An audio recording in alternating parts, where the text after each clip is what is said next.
काशी में विराजमान। कभी आप लोगों ने कभी गया होगा, स्मरण काशी है। एक होता है शमी का पौधा, एक होता है मंदार का पौधा। मंदार जानते हो सब? बोलो तो जम के। सफेद आंकड़ा जिसको बोलते हैं, मंदार जिसको बोलते हैं, मंदार का पौधा। एक होता है शमी।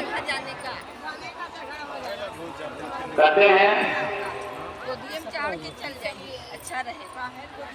जिस व्यक्ति की जिंदगी में केवल घाटा ही घाटा लिखा हो, दुख ही दुख लिखा हो, कई साल हो गए हों किराए के मकान में रहते हुए या तकलीफ को भोगते भोगते परिवार में कहीं सुख है।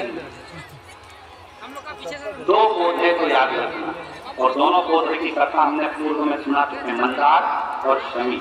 दोनों की कथा सुनाइए कि ये थे कौन, ये कौन से मुनि थे, कौन से ऋषि के बेटे थे, मंदार और शमी किसके पुत्र थे, सब कथा सुना। आप यूट्यूब पर सर्च करिएगा तो आपको कथा पूरी मिलेगी। आप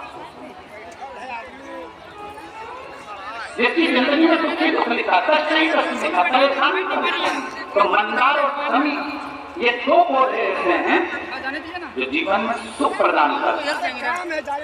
एक नियम बना लो,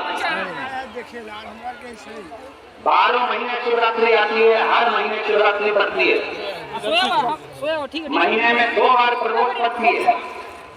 या तो प्रदोष का नियम बनाओ या शिवरात्रि का नियम बनाओ। एक काम करना चालू करो, थोड़ी सी मिट्टी शमी के पेड़ के नीचे दी और थोड़ी सी मिट्टी मंदार के पौधे के नीचे, दोनों को लाओ, अच्छा मिलाकर उसका शिवलिंग का निर्माण करो और उस शिवलिंग का पूजन प्रदोष काल में शाम के समय शिवलिंग के सामने 2 घी के दिए जलाकर जैसी घर में पूजन करते हो वैसी की वैसी पूजन करो, आरती करो, थोड़ा सा भोग लगाकर निवेदन कर उस शिवलिंग का बाद में विसर्जन कर। 5 या 7 प्रदोष कर लो या 5 या 7 शिवरात्रि कर लो। आपको किसी के आगे हाथ नहीं फैलाना पड़ेगा। मेरा देव अधिदेव महादेव स्वयं भंडार भरना प्रारंभ कर, स्वयं से भंडार भरेगा।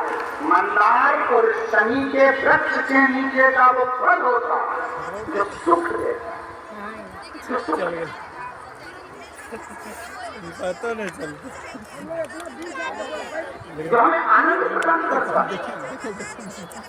मंदार मतलब आप लोग जानते हैं, वो सफेद आंकड़े की जड़ होती है, आंकड़ा होता है, उसके छोटे छोटे फूल होते हैं मंदार के, भगवान शंकर को चढ़ते हैं। और शमी की पत्नी का आप लोग जानते ही हो, शमी का पत्र, इसके वृक्ष पौधे के नीचे और उसके पौधे, इसका वृक्ष और उसके वृक्ष के नीचे की थोड़ी थोड़ी मिट्टी प्रदोष काल में या तो प्रदोष हो या शिवरात्रि हो, दोनों को मिलाकर उसका शिवलिंग बनाकर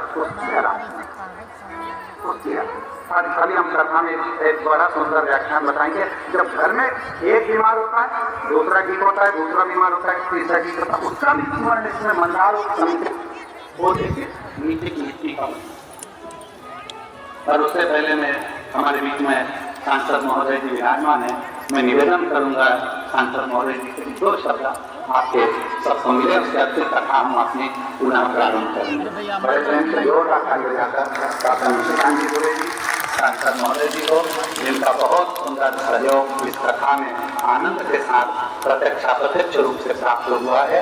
एक बार जोरदार साधुता के साथ में 2 शब्दों से सुनकर फिर पुनः कथा को आगे बढ़ाएंगे।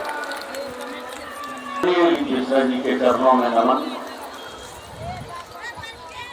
देवघर का सौभाग्य है, हमारा सौभाग्य है कि आप कथा करने के लिए आए। और मैंने जब 14 तारीख को थोड़ी कथा आपकी 3 घंटे सुनी तो मुझे लगा कि कलयुग में आप ही जैसे लोग हैं जिनके कारण की ये सनातन बचा हुआ है, हिंदुत्व बचा हुआ है, हिंदू बचा। आपकी कथा जितनी मैं सुनता हूँ उतना मैं अनुभव करता हूँ कि कोई आडंबर नहीं है, कोई नई बात नहीं है। सभी ज्ञान की बातें जो लोग भूल गए पूजा पाठ की पद्धति, संस्कृति और संस्कार जो लोग भूल गए, उन सबों को आप लोगों के सामने रखते हैं और लोगों को आप ये नहीं कहते कि मैं कुछ कर लूंगा आपके। जो सबसे बड़ी बात आपके कथा में है और सबसे बड़ी बात आपके व्यक्तित्व में है, आपका व्यक्तित्व इतना बड़ा है क्योंकि भगवान की असीम कृपा है आपके ऊपर में। जो इतनी भीड़ जो है शायद बुलाने से भी कभी नहीं आती, किसी के हिम्मत नहीं है कि इतनी बड़ी भीड़ जो है लोग आ जाए। लेकिन आप जो कहते हैं कि सब कुछ भगवान शिव करते हैं, भगवान शिव की पूजा करो, भगवान शिव को पूजन करने के जो रास्ते आप बताते हैं वो अपने आप में बहुत बड़ा है। मैं इतना ही कहूंगा कि आप देवघर लगातार आते हैं,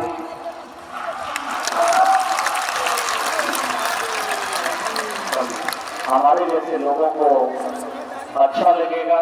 इस इलाके में आपकी बहुत आवश्यकता है और जिस तरह से लोग इस इलाके में सनातन के प्रति विमुख हो रहे हैं, क्योंकि पॉपुलेशन जिस तरह से हमारा आदिवासी समाज का, एक दिन आपने कार्यक्रम किया आदिवासी समाज का, 45% आदिवासी हुआ करते थे 1951 में, आज वो 26-27% हो गए।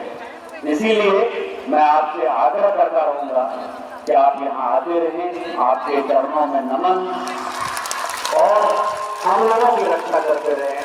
भगवान शिव आपको शक्ति और सामर्थ्य दें जिसमें कि इस तरह की कथा पूरे देश भर में जारी रहे। इन शब्दों के साथ यही है बात।